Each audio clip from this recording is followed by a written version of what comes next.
saudara-saudaraku. Puji Tuhan. Ini pertemuan pertama kita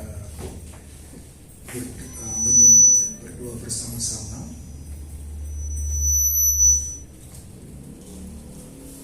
Tidak bermaksud mengikuti kelompok lain, tapi Tuhan menaruh di hati saya untuk kita berkumpul bersama-sama berdoa. Sebab saya tidak tahu apakah saudara-saudara melihat, pengurus melihat, ada sesuatu yang sedang terjadi dalam gereja kita, ada kesuaman rohani yang kita akan bangun. Jadi sebagai hamba Tuhan, Tuhan menaruh di hati saya untuk memikirkan hal ini, dan tidak ada cara lain kecuali kita berhimpun bersama-sama mengharapkan pekerjaan Tuhan. Ada yang terjadi, beberapa terjadi dalam keluarga, masalah. Ada yang terjadi dalam pekerjaan kita, ada juga yang terjadi terhadap anak-anak kita. Dan itu semua tidak bisa tidak, kita harus menundukkan diri kita di hadapan Tuhan dan memohon kiranya Tuhan melawat kita, melawat setiap pribadi dalam gereja kita, dan juga melawat setiap keluarga, melawat pekerjaan kita, dan Tuhan memberkati kita. Jadi selama 9 malam kita akan menyembah, berdoa bersama-sama. Saudara-saudara, kegerakan dibutuhkan. Kegerakan itu adalah kebersamaan kita. Memang tidak harus semua, sebab sejarah membuktikan ada sekelompok orang yang merindukan Tuhan, ada sekelompok orang yang begitu haus akan Tuhan, dan itu dapat mengubahkan satu komunitas, satu kota. Mari pertahankan gairah kita dalam Tuhan, sebab itu akan menolong kita bertumbuh. Dan sepanjang 9 hari atau 10 hari puncaknya, di minggu yang kedua, kita mohon supaya apa yang kita doakan, nanti di akhir kita saling mendoakan, memberkati, bernubuat kepada saudara kita, memberkati hal-hal yang baik untuk orang-orang di sebelah kita. Nah, saudara-saudara, dalam pertemuan pertama ini, malam ini, kita mau belajar bersama-sama bagaimana bertumbuh dalam kebersamaan. Kita bertumbuh sebagai komunitas. Bagaimanapun saudara, kita sebagai gereja, sebagai komunitas harus bertumbuh bersama-sama. Tidak bisa bertumbuh saling mendahului, apalagi sesama bis, tidak bisa saling mendahului. Kita sebagai gereja saling memperhatikan, dan di sanalah ada pertumbuhan kebersamaan. Baik, hari malam pertama ini kita akan belajar bersama-sama setelah kenaikan Kisah Rasul pasal 1 ayat 12 sampai 14. Kisah Rasul pasal 1 ayat 12 sampai dengan 14. Dengan judul bertumbuh dalam kebersamaan. Sudah menemukan? Kita akan baca bersama-sama Kisah Rasul pasal 1 ayat 12 sampai dengan 14. 2, 3. Maka kembalilah rasul-rasul itu ke Yerusalem dari bukit yang disebut Bukit Zaitun, yang hanya seperjalanan sabat jauhnya dari Yerusalem. Setelah mereka tiba di kota, naiklah mereka ke ruang atas, tempat mereka menumpang. Mereka itu ialah Petrus dan Yohanes, Yakobus dan Andreas, Filipus dan Thomas, Bartolomeus dan Matius, Yakobus bin Alfeus dan Simon orang Sewa, dan Judas bin Isakobus. Mereka semua bertekun dengan sehati dalam doa bersama-sama dengan beberapa perempuan serta Maria, ibu Yesus, dan dengan saudara-saudara Yesus. Amin. Saudara-saudara, dalam ayat-ayat ini kita belajar bagaimana bertumbuh dalam kebersamaan. Dan disebutkan nama-nama mereka secara bersama-sama sebagai kelompok, sebagai keluarga. Dan ini adalah jemaat yang pertama. Ada 3 hal yang kita pelajari dalam ayat ini, bagaimana bertumbuh bersama-sama. Di ayat 12, kita membaca, maka kembali rasul-rasul itu ke Yerusalem. Kembali. Apa pentingnya kata kembali ke Yerusalem? Saudara-saudara, dalam Injil Lukas, Kisah Rasul itu sambungan dari Injil Lukas. Penulisnya sama. Dan dalam Injil Lukas, beberapa kali diulang kata Yerusalem. Yerusalem. Mereka meninggalkan Yerusalem, mereka kembali ke Yerusalem, dan mereka harus tinggal di Yerusalem. Di dalam Lukas pasal 24 ayat 49, di sana dikatakan, dan aku akan mengirim kepadamu apa yang dijanjikan Bapakku, tetapi kamu harus tinggal di dalam kota ini, sampai kamu diperlengkapi dengan kekuasaan dari tempat tinggi. Kamu harus tinggal di kota ini, di Yerusalem. Apa menariknya kata ini? Saudara-saudara, mereka bukan orang Yerusalem. Mereka mayoritas adalah orang-orang Galilea. Jadi Yerusalem itu asing bagi mereka sebenarnya. Mereka nggak punya keluarga di sana. Dan mereka punya banyak musuh. Tapi mereka menaati perintah Tuhan. Mereka kembali ke Yerusalem. Saudara-saudara, perkataan yang singkat, Yesus berkata, kamu harus ada di kota ini. Dan kemudian mereka balik ke Yerusalem.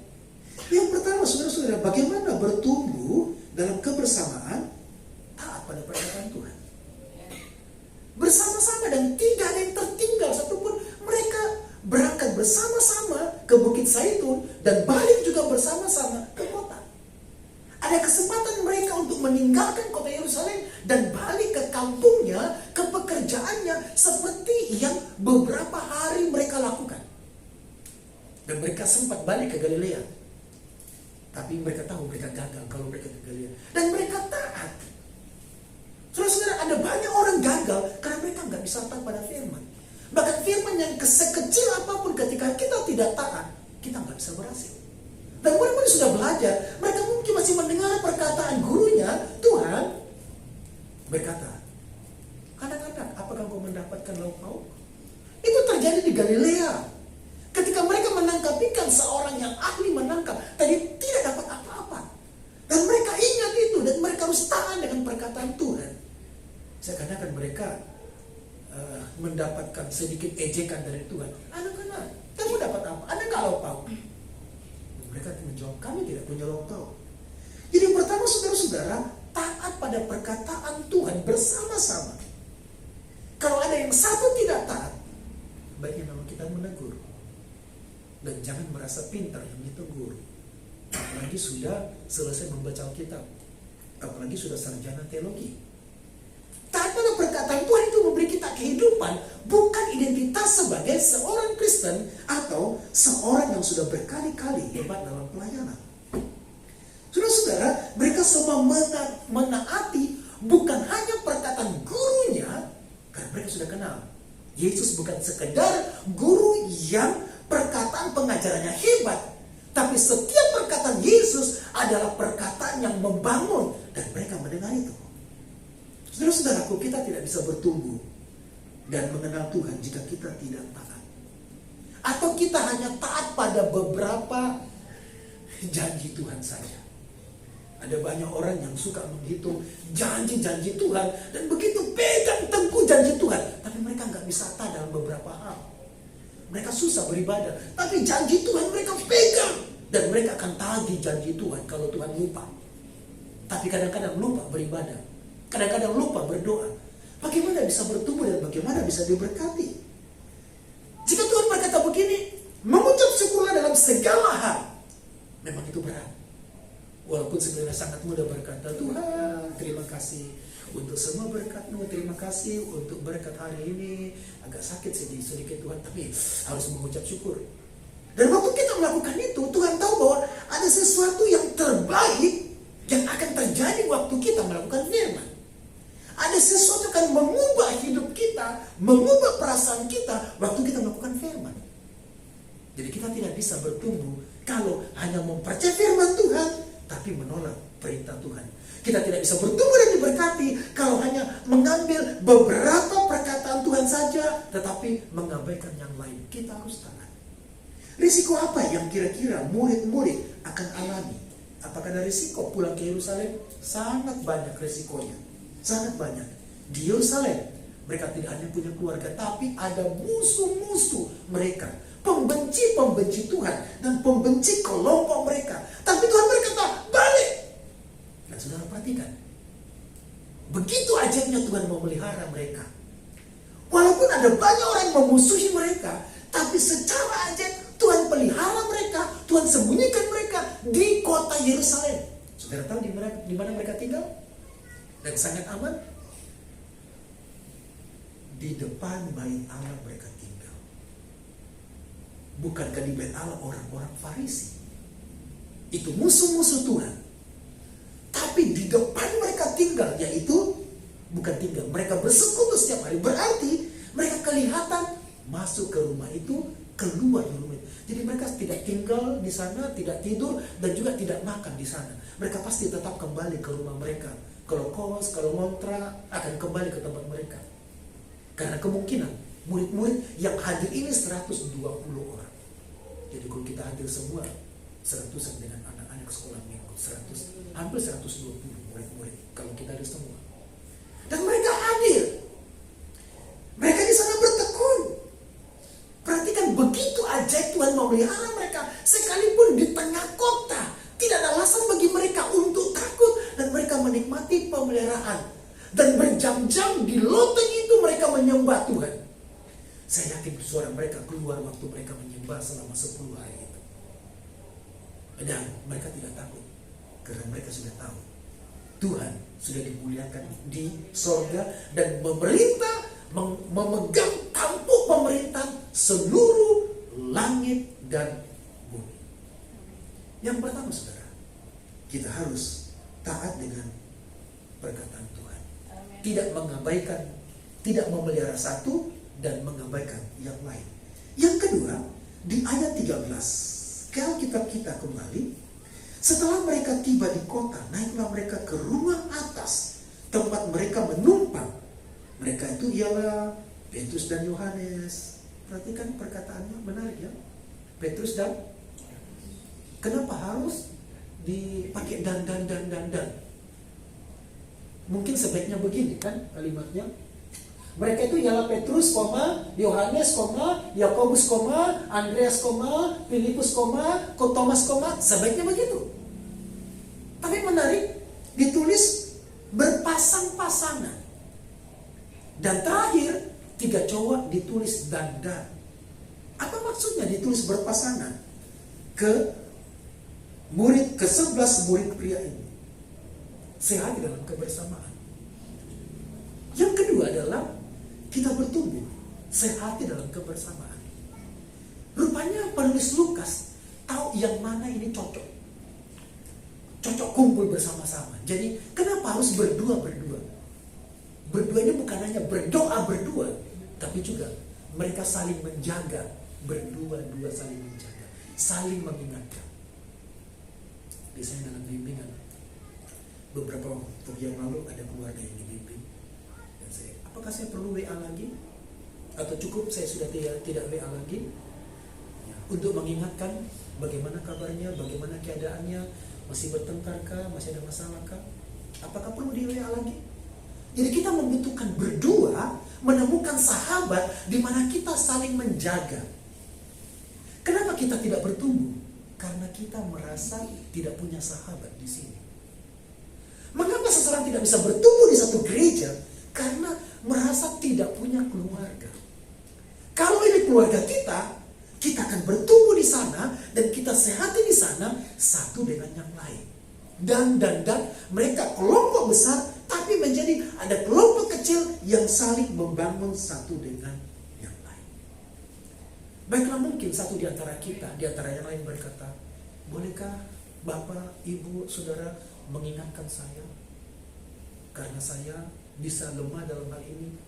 Bolehkah Bapak, Ibu bisa menegur saya? Itulah kebersamaan. Kita tidak bisa bersama-sama kalau kita saling menyembunyikan atau kita egois satu dengan yang lain. Dan mereka ditulis berdua-dua dan ditulis semuanya. Ini adalah daftar yang keempat dari murid, tetapi ini Daftar yang kedua ditulis berpasang-pasangan, lengkap dengan kesehatian dalam kebersamaan, menolong bertumbuh bersama-sama. Bahkan disebutkan ada saudara-saudara Tuhan Yesus.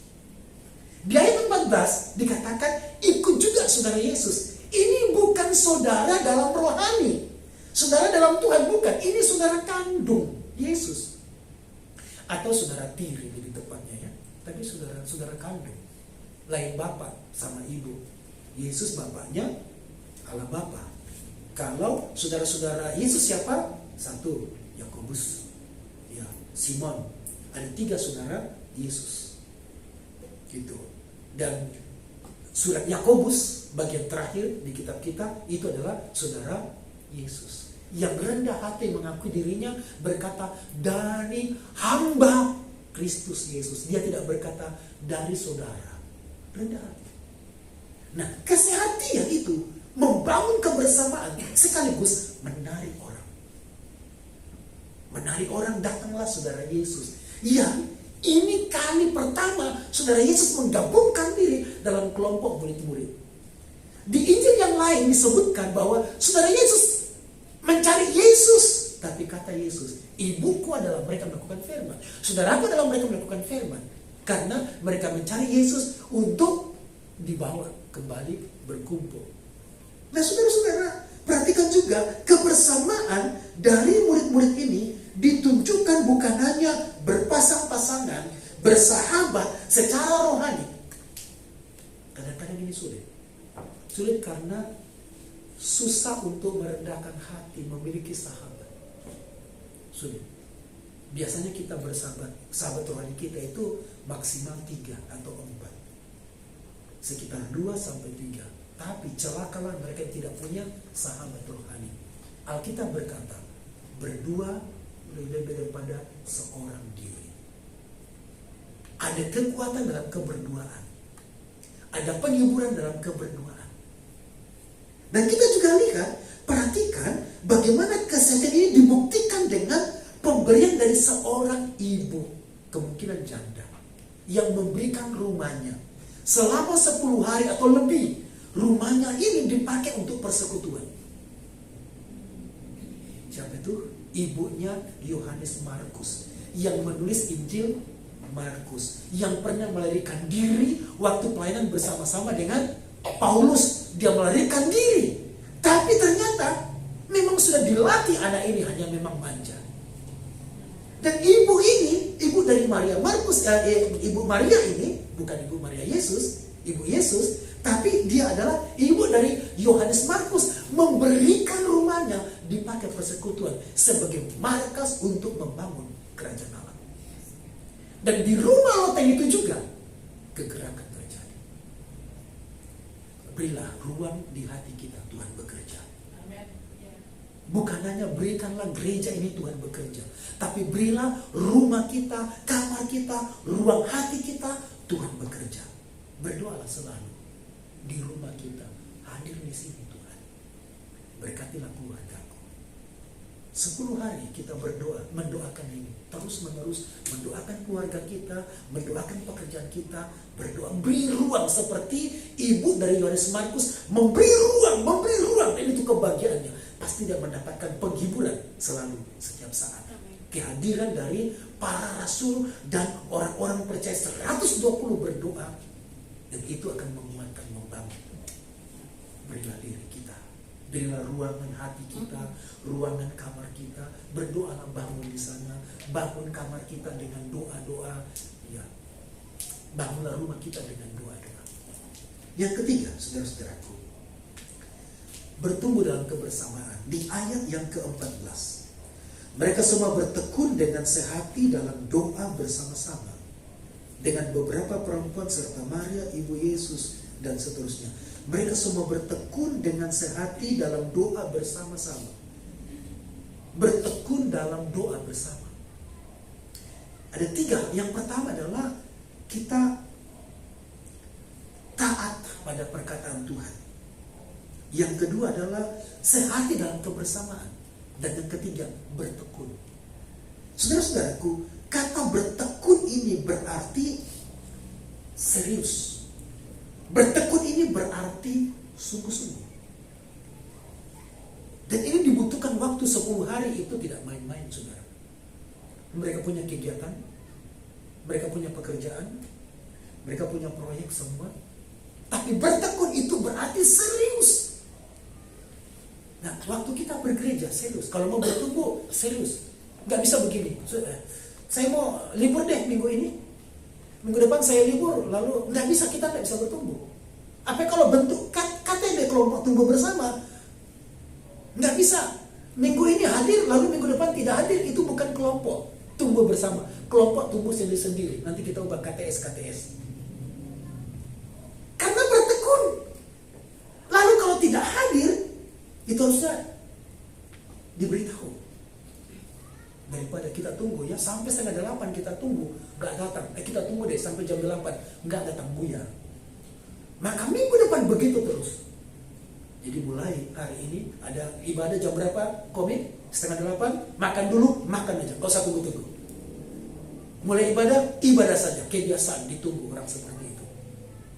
Dan itu tidak menolong kita untuk bertumbuh. Kita pulang larut malam, capek, diskusinya panjang, akhirnya sudah Pak, pendekin aja diskusinya, udah bertumbuh. Kenapa?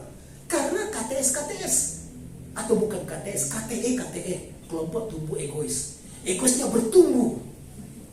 Bertekun serius. Nah, Alkitab mencatat begini, beberapa versi Alkitab, kata bertekun itu ada yang mencatat berkomitmen. Ada versi Alkitab mencatat terus menerus. Ada versi Alkitab mencatat secara tetap dan tidak meninggalkan. Amin. Besok WA ya, izin, biar kebiasaan itu. Izin, bagus itu izin. Nggak ikut ibadah, Pak izinnya, ya, mungkin izin sama Tuhan. Tapi kan tahu toh, sakit. Ya, baru ternyata setelah ibadah baru tahu mana bapakmu sakit, baru tahu tadi tidak didoakan. Alangkah baiknya kalau kita saling mendoakan.